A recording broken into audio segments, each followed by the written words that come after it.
अस्सलाम वालेकुम guys, I hope आप लोग सब ठीक ठाक हो गए। हैप्पी संडे आफ्टरनून आप सबको।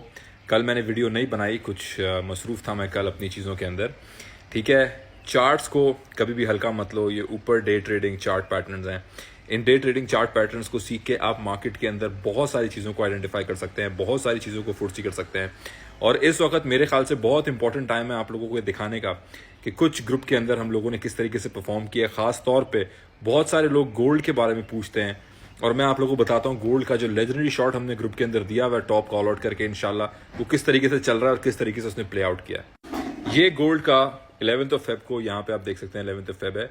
ये एक डायगोनल रेजिस्टेंस बना के बताया था कि ये गोल्ड का लेजेंडरी शॉट है और हम गोल्ड को ऑल द वे डाउन 2175 तक शॉर्ट करेंगे। ये बात अभी जब मैं वीडियो बना रहा हूँ सुनते हुए आप लोगों को अजीब लगेगी कि 2175 तक गोल्ड जाएगा, यहाँ तक हम गोल्ड का शॉट पकड़ेंगे। लेकिन इंशाल्लाह हम लोगों का ये इरादा है कि हम प्रॉपर गोल्ड का एक लेजेंडरी शॉट पकड़ सकें। और उसकी छोटी सी झलकी और एक छोटा सा उसका परफॉर्मेंस जो हुई है 11 फरवरी है, आज मैं वीडियो बना रहा हूँ, आज 16 फेब है, 5 दिन हो गए हैं। कल ये शॉट हमारा बहुत अच्छा लगा है। ये आप लोगों के सामने है किस तरीके से गोल्ड नीचे आया है। 15 ऑफ फेब ऊपर डेट लिखी हुई है, ये रही डेट के साथ में बातें कर रहा हूँ। और आपने पिछले उसमें देखा स्क्रीनशॉट में कि किस तरीके से ग्रुप के अंदर ना ही सिर्फ हम शॉट देते हैं, जो शॉट हम पकड़ते हैं उसके बारे में अपडेट भी करते हैं और बाकायदा हम ग्रुप में ये भी बताते हैं कि हम ये शॉट दे क्यों रहे हैं। तो पूरा एनालिसिस देकर आप लोगों के सामने पेश किया है। और फिर मैं यहाँ पे कह रहा हूँ कि जो पैसा ये गोल्ड से निकल रहा है, ये पैसा कहाँ जा रहा है? ये पैसा बैंक्स में और लोगों की जेबों में नहीं जा रहा। बैंक्स में क्यों नहीं जा रहा है? क्योंकि बैंक्स के इंटरेस्ट रेट्स बहुत कम हो गए हैं। शरह सूद जो लोगों से बैंक में मिलती है पैसा रख के, वो इस वक्त बहुत कम हो गई है। तो लोग इस वक्त बैंकों में पैसा नहीं रखेंगे क्योंकि वहां पे उनको वो रिटर्न नहीं मिलेगा। तो ये जो पैसा निकल रहा है मार्केट में से पहले निकला था तो बैंकों में गया था क्योंकि interest rate all time high पे थे। अब ये जो पैसा निकल रहा है ये ऑल्ट्स में जाएगा, रिस्क एसेट्स में जाएगा, मार्केट में जाएगा, रियल एस्टेट में जाएगा। और आखिरी पिवट एग्जिट के लिए तैयार हो जाओ। ये आप लोगों के सामने किस तरीके से गोल्ड नीचे गया है। इसके अलावा साथ साथ यहां पे आप देखें ये न्यूज है कि किस तरीके से जो क्रेडिट कार्ड डेट है वो ऑल टाइम हाई 1.21 ट्रिलियन पे पहुंच गए हैं यूएस के अंदर। और ये सिर्फ क्रेडिट कार्ड्स के डेट हैं और ये सिर्फ यूएस के अंदर क्रेडिट कार्ड्स के डेट है।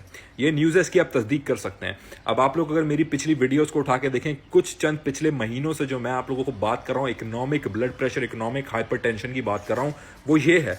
अब ये मेजर होकर सामने आ गई है 1.21 ट्रिलियन। बहुत बड़ा गैप है भाई, ये बहुत बड़ा गैप है। इसको कौन फंड करेगा? इसको कौन भरेगा? जो डेट है क्रेडिट कार्ड डेट, इसको कौन भरेगा? अगर इसका आधा भी डिफॉल्ट कर गया, $500 बिलियन भी अगर डिफॉल्ट कर गए तो पूरी मार्केट बैंकिंग इंडस्ट्री की उससे इफेक्ट हो जाएगी। इन्हीं चीजों को मद्देनजर रखते हुए अब ये जो बिग इन्वेस्टर है, जब ये लोग देख रहे हैं कि 1 ट्रिलियन से ऊपर officially documented credit card debt चल रहा है, डॉक्यूमेंटेड ऑफिशियली, ये इससे भी ज्यादा हो सकता है। तो क्या आपको लगता है कि बिग इन्वेस्टर बिग मनी से वक्त बैंकों में पैसा रखेगी? ये लोग इन बैंक्स में पैसा रखेंगे जो क्रेडिट कार्ड डिफॉल्ट की एक सीढ़ी दूर है सिर्फ और सिर्फ। और उसके बाद बैंक के अंदर डोमिनो की तरह कोलैप्सिंग हमें नजर आ सकती है। और जैसे वो फाइनेंशियल सेक्टर में हमें नजर आएगी उसी तरीके से हमें बाकी सेक्टर्स में नजर आएगी। क्यों अमेजॉन ने 1000 लोगों को निकाला है, फेसबुक ने 3000 लोगों को निकाला है? क्यों अचानक से फरवरी का महीना जो है वो ऑल टाइम हाई महीना अनएम्प्लॉयमेंट का हो गया है? जो पिछले साल अगस्त था उस तरह से फरवरी का महीना ऑल टाइम हाई चल रहा है। जो पिछले साल अगस्त अनएम्प्लॉयमेंट जब बहुत हाई हुई थी और लोगों ने जॉब से लोगों को निकाला गया था, क्या अगस्त बाइंग अपॉर्चुनिटी नहीं थी? इसी तरह फेब बाय अपॉर्चुनिटी है। अगस्त के बाद नवंबर में हम लोगों को एक एग्जिट मिला, दिसंबर में एग्जिट मिला, मॉनेटरी एग्जिट मिला। मैं नहीं उसको कहता कि ट्रंप के आने की वजह से हमें एग्जिट मिला, वो मॉनेटरी एग्जिट मिला जिसमें मैं आप लोगों को कह रहा था वो हमें इसलिए मिलना था क्योंकि मार्केट में इंटरेस्ट रेट्स कम हो रहे थे। और उसके बाद 2 महीने बाद मार्केट्स पंपिंग लेती हैं, एग्जैक्टली वो प्ले आउट होता है इंशाल्लाह। और वही हुआ। उसके बाद फिर अब वो मौका है हमारे पास आखिरी पिवट एग्जिट के लिए जहां पे हम एंट्री लेके बैठ सकते हैं। चार्ट्स को मत भूलो, सारी न्यूज, सारे सेंटिमेंट्स, सारी मार्केट्स, सब चीजें एक तरफ है, फियर एक तरफ है, ग्रीड एक तरफ है, इवेंट्स एक तरफ है, न्यूज एक तरफ है, हाइप एक तरफ है। रिपल का ये ईटीएफ हो जाएगा 20 वर्ष शेयर नहीं कर दिया, वो कर दिया, चार्ट एक तरफ है। Please when in doubt zoom out, charts को देखो। जो पैटर्न्स आपसे चार्ट कह रहे हैं, चार्ट से कम्युनिकेट करो, उनसे बातें करो, सीखो, चार्ट्स को सुनना सीखो।